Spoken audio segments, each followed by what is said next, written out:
Judas es un nombre que todo el mundo conoce aunque nunca haya abierto una Biblia. Su historia, escrita por primera vez hace casi 2000 años, nos sigue fascinando hasta tal punto que aún lo quemamos en las hogueras de Semana Santa.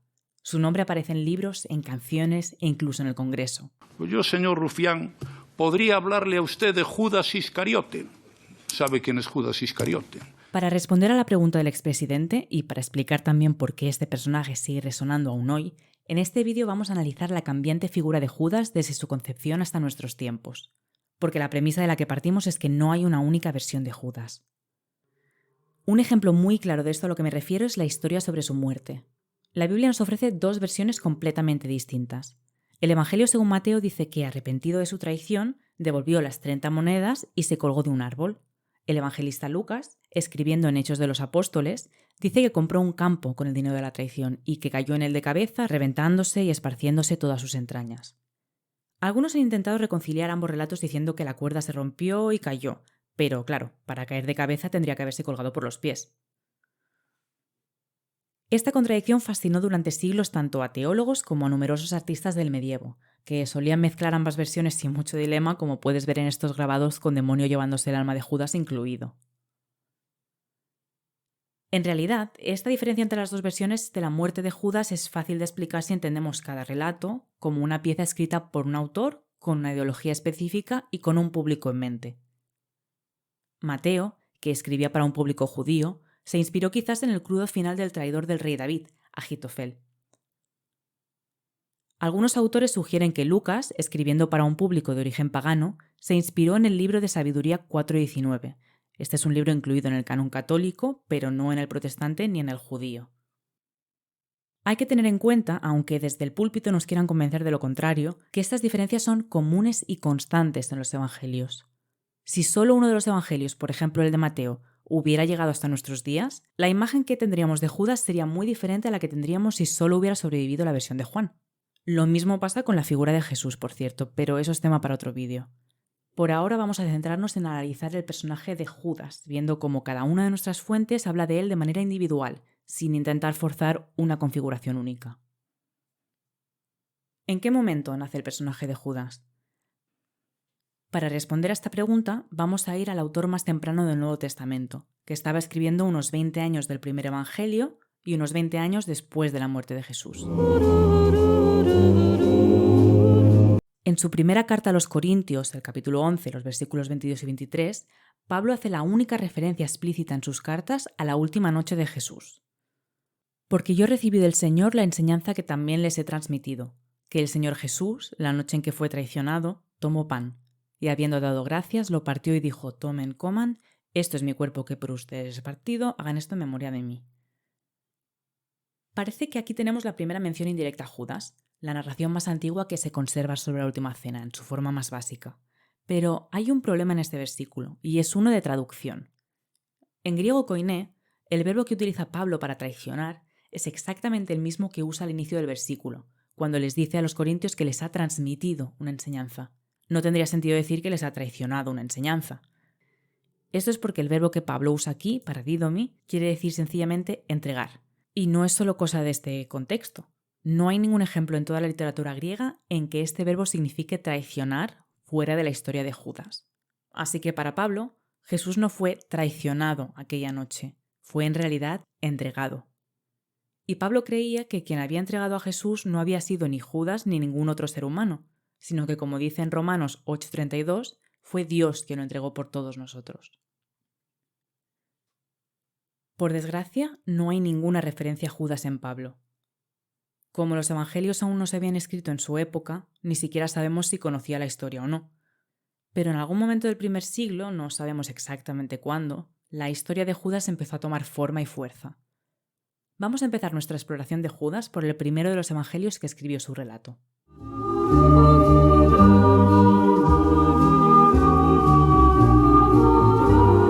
El Evangelio según Marcos es la primera capa que se conserva de la tradición sobre Judas.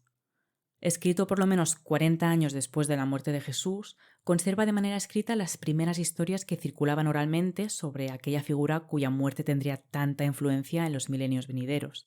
Los evangelios de Mateo y Lucas, que se escribieron algo más tarde, en la década de los 80, basan sus historias en gran parte en las de Marcos, Por eso se suele referir a estos tres como evangelios sinópticos, o que se pueden mirar en conjunto.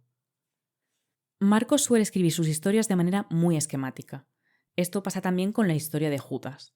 No da detalles sobre quién era este personaje ni por qué entregó a Jesús. Solo cuenta que después de un episodio en Betania, donde una mujer unge a Jesús con un perfume carísimo y que Jesús justifica diciendo que es la preparación para su entierro, Judas va a ver a los sumos sacerdotes. Ellos, no él, son quienes le prometen dinero a cambio de entregar a Jesús. Más adelante, después de una última cena en la que Judas también participa, Jesús se retira a orar en el huerto de Getsemaní, donde es arrestado por una multitud armada. Allí Jesús lanza una frase clave.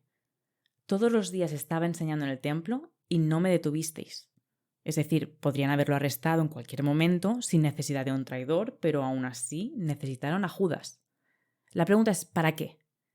Una posible respuesta está en el llamado secreto mesiánico, característico del Evangelio según Marcos. A lo largo de este Evangelio, Jesús insiste en ocultar su verdadera identidad como Mesías y les prohíbe incluso a sus discípulos hablar de ello. En el contexto de la época, Mesías no tiene el significado que le damos hoy tan estrechamente ligado a Jesús, sino que se usaba para referirse a un líder político o religioso, y declararlo abiertamente lo habría puesto inmediatamente en el punto de mira de las autoridades romanas. Judas, al pertenecer al círculo íntimo de Jesús, podría haber revelado ese secreto, con lo que habrían tenido motivos suficientes para arrestarlo y condenarlo. Quizás, al darse cuenta de que Jesús no era el líder político que él esperaba, al ver que su misión era otra diferente, Judas se sintió traicionado por su maestro y decidió deshacerse de él. Pero todo esto son especulaciones. El Evangelio de Marcos, en realidad, no explica los motivos de Judas, pero tampoco lo juzga. Judas es una figura ambigua que irá tomando forma en los siguientes evangelios en escribirse, empezando por el Evangelio según Mateo. Para entender este evangelio hay que entender la obsesión particular de este evangelista. Igual que Marcos pone un énfasis especial en el secreto mesiánico, Mateo está determinado a demostrar que todo lo que ocurrió en la vida de Jesús ya estaba escrito en las escrituras hebreas.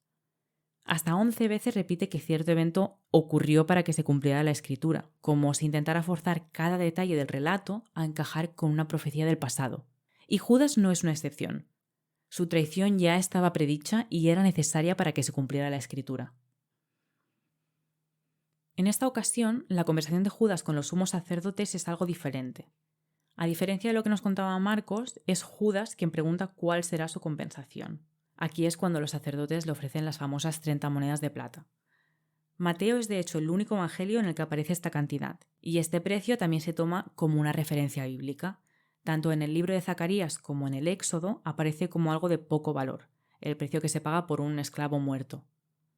Mateo parece sugerir aquí una conexión con estos pasajes bíblicos e invita a ver al lector al Mesías humillado y vendido por una cantidad despreciable de dinero.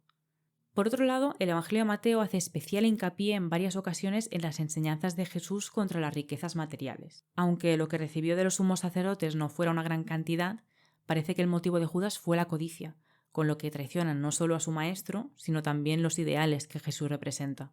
Hay que decir, sin embargo, que a pesar de presentar a Judas como un hombre codicioso, este evangelio es el único en el que Judas se arrepiente. Parece ser que no esperaba que condenaran a Jesús, porque cuando ve el resultado de sus acciones, devuelve las 30 monedas y se ahorca. Si Mateo nos presenta a un Judas ambivalente, codicioso, pero también arrepentido, con el que incluso no se podría llegar a sentir identificado, el siguiente evangelista es mucho más tajante. Para Lucas, el traidor ya no forma parte del nosotros del grupo de los 12, alguien que como el resto se equivoca y se arrepiente. Judas pasa a ser uno de ellos. A partir de aquí, Judas deja de ser un agente que actúa por sí mismo y empieza a convertirse en un peón de un plan mucho más grande que él.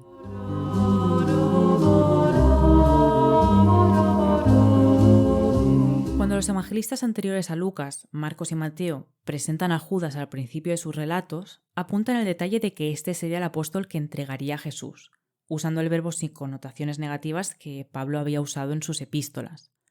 Pero el caso de Lucas es diferente. Cuando lo presenta en la lista de los 12, no dice que Judas entregaría a Jesús, sino que directamente lo llama el traidor. La traición de Judas pasa de ser una acción a ser la identidad que lo define, incluso desde antes de actuar. Pero lo más inquietante llega justo antes de la última cena, en el episodio en el que Judas decide traicionar a Jesús. En esta ocasión no lo hace por codicia. Lucas 22 dice que Satanás entró en Judas y entonces él fue a tratar con los sumos sacerdotes. Judas no decide traicionar a Jesús, es poseído por Satanás. Esta escena, además, juega un papel dentro de la narrativa de Lucas. ¿Conoces la historia de cuando Jesús es tentado por el diablo en el desierto? Pues justamente Lucas añade a esta historia un detalle que ningún otro evangelista menciona. Dice que después de acabar las tentaciones, el diablo se alejó de él hasta el tiempo oportuno. Y el momento oportuno finalmente llega.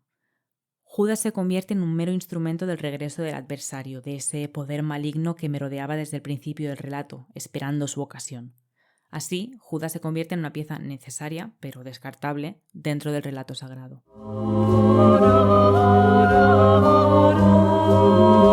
El último evangelio en escribirse, el Evangelio según Juan, lleva la idea que ha introducido Lucas, la de Judas como una marioneta del mal, al extremo.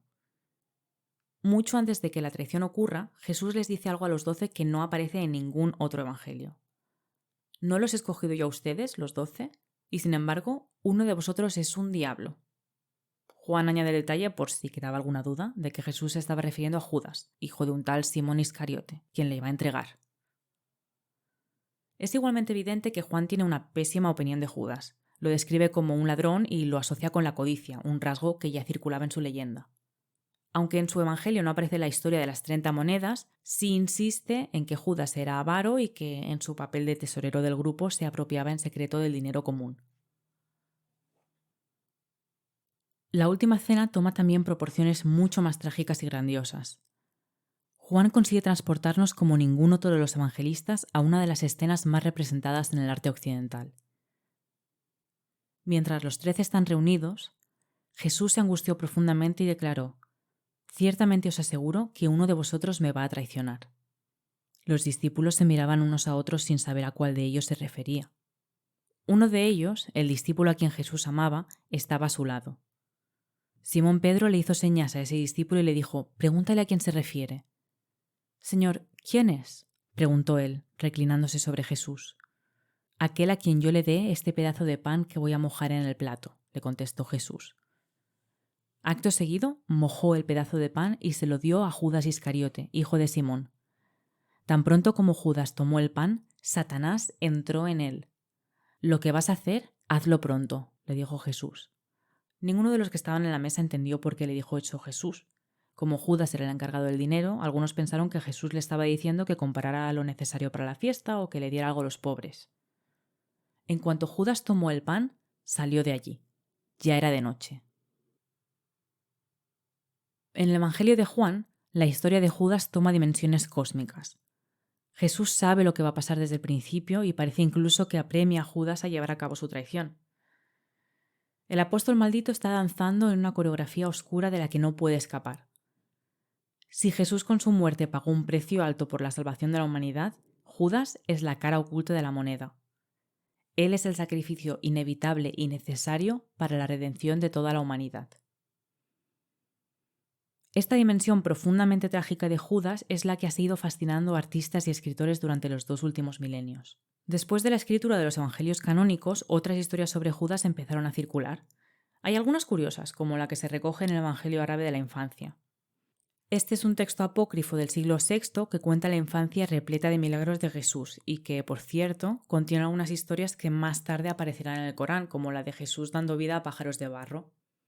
En este evangelio árabe encontramos también al niño Judas, quien ya en su tierna infancia estaba poseído por Satanás y ya sentando las bases de todo un subgénero de terror trataba de morder a todo el que se le pusiera por delante, incluyendo a Jesús.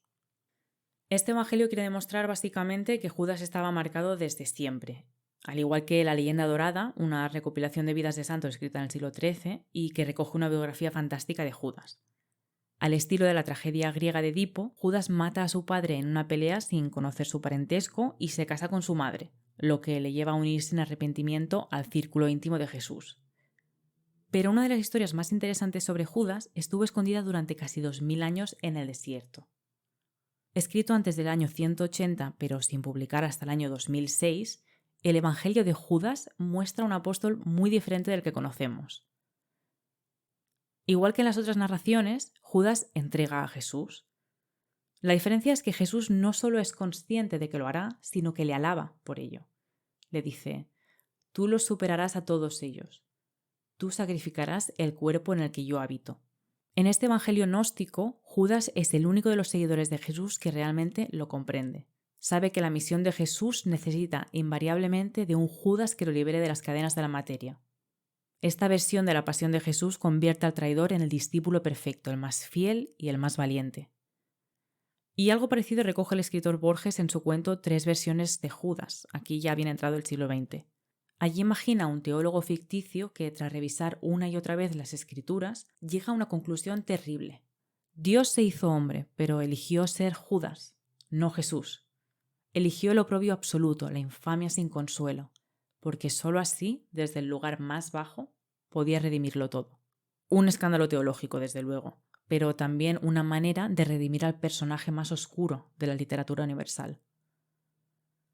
El escritor José Saramago llevó esta redención hasta el extremo. En su libro Evangelio según Jesucristo, imaginó a un Dios que no es ni bondadoso ni justo, sino un ser ambicioso que sacrifica a su propio hijo y también a Judas para levantar el edificio de su poder sobre la tierra. Dios necesita la traición de Judas tanto como necesita la crucifixión de Jesús. Sin ese sacrificio doble no hay cristianismo. Es quizá por eso que la historia de Judas todavía nos remueve, porque nos obliga a preguntarnos no solo quién traicionó a Jesús y por qué, sino qué clase de Dios necesita un traidor para cumplir su plan.